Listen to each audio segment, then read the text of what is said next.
ነገም ይፈተሸው ውስጥ ነው። ወሑሲለ ማ ፊ ሱዱር ነው የሚለው አላህ። ውስጥ ተገልጦ ይታያል ነገር። ስኬት የሚቆናጠጡት ኢላ መን አተላህ ቢቀልቢን ሰሊም፣ ጀነት የሚወስዱት ኢላ መን ኸሽየ አርረሕማን ወጃአ ቢቀልቢን ሙኒብ። ከውስጥ ጋር ነው አላህ ስኬትን አያይዞ ምናየው። እስኪ የአምልኮዎችን የውጫዊና የውስጣዊ ሚዛናቸውን ከናንተ ጋር አብረን እንያቸው።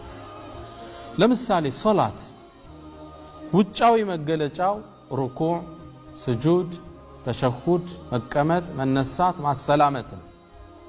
ልቡ ምንድነው? የሶላት ዋናው ኮሩ ምንድነው ወዳጆች? ኹሹዕ ምንለው ቀልብ ለአላህ ሲፈራ ማለት። ቀድ አፍለሐል ሙእሚኑን አለዚነ ሁም ፊ ሰላቲሂም ኻሺዑን። ቀድ ሊተሕቂቅ ነው እዚህ ቦታ የመጣችው። አፍለሐ የሚለው ፊዕል ማዲ እንለዋለን በነሕው ቋንቋ።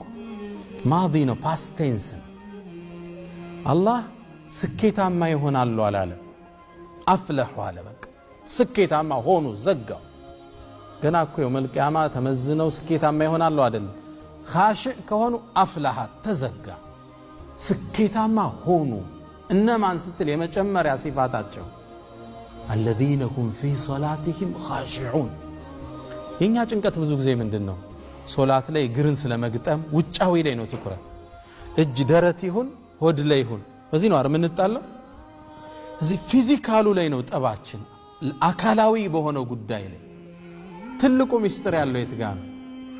ፊ ሰላቲሂም ኻሺዑን፣ ውስጥ ለአላህ ሲርድ ሲፈራ።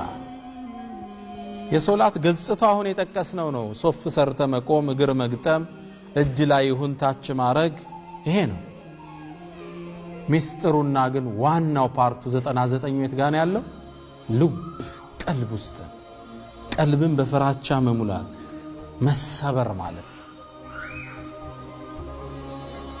ፊ ሰላቲሂም ኻሺዑን። ነቢዩ ሰለላሁ ዐለይሂ ወሰለም አንድ ሰው ሰላት ላይ ያለውን ደረጃ ሲነግሩን ሊያገኝ የሚችለው ደረጃ አእምሮው ከቀልቡ ጋር ተሰፍቶ ሶላትን ባስተነተነበት ልክ ብቻ። ግልጽ ነው። አእምሮው አንዳንዱ ሶፍ ላይ ቆሞ 1% ያገኛል፣ ሌላኛው 2% ያገኛል፣ 10 ከ10 ያገኛል። ግልጽ ነው። እዛ ነው ኢብኑል ቀይም ረሂመሁላህ ምን ይላሉ?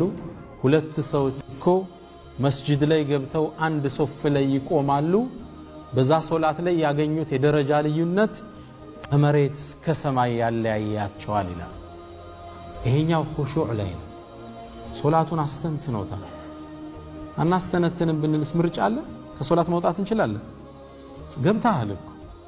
አለማስተንተን እኮ የሚገርም ነው። አላህ ኢኽላስ እንትኑን ይስተን ኹሹዕን ሐቂቃ። ገብተሃል እኮ ሶላት አትወጣም እኮ። ከአራት ረክዓ በፊት አሱራውን መውጣት አትችልም። ማይቀርልህ ነገር ለምን አስተንተን አትሰግደውም? ኹሹዕ የጠፋ እሱ ጋር ትኩረት አልሰጠም።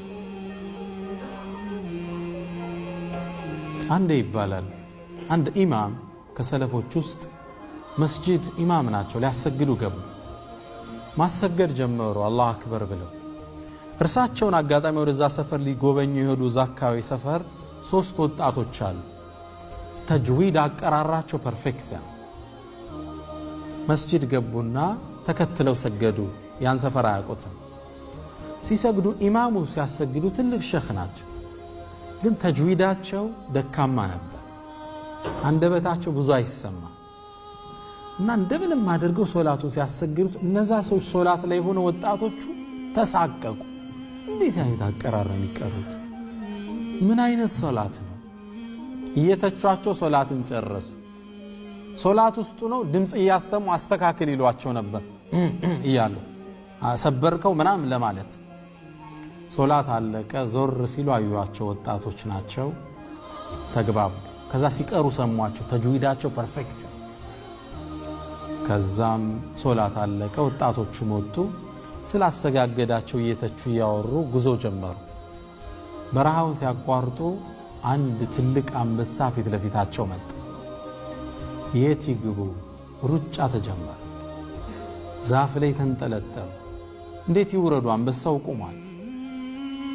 ዛሬ አለቀልን ብለው ተስፋ እንደቆረጡ ከትንሽ ደቂቃ በኋላ ይሸኽ መጡ። አጋጣሚ መዛልፈው ነው የሚሄዱት ወደ ቤታቸው። ሲያዩዋቸው ዛፍ ላይ ተንጠልጥለዋል። ከታች አንበሳ ይጮኻል። ከዛም ሰውየው መጡና አንበሳውን ሂድ እዚህ ቦታ ልቀቅ ብለው ሲመቱት ጥሎ ሄደ። ፈርቷቸው ሮጠ። እዛ ልጆቹን ውረዱ አሏቸውና ከወረዱ በኋላ አያችሁ ወጣቶች አሉ፣ ምላሳችሁን አጸዳችሁ፣ ልባችሁን ረስታችሁ አንበሳ አስፈራችሁ አሏቸው። እኛ ልባችን አጸዳን፣ ምላሳችን ቢወላገድም አንበሳ ፈራና አሏቸው። ግልጽ ነው። ምላስ አይጽዳ እያልን አይደለም መልእክቱ።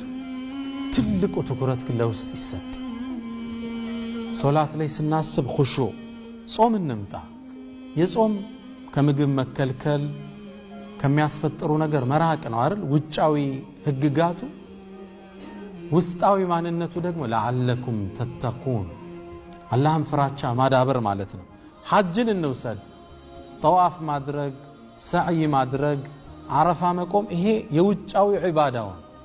የውስጣዊ መልእክቱ ግን ተዕዚም ሸዓኢርላህ፣ የአላህን ሸዓኢር የአላህን ትልቅነት አስቦ ውስጥ አግዝፎ ማሳለፍ ማለት ነው። ሐጅ ስንል ዱዓን እንውሰድ።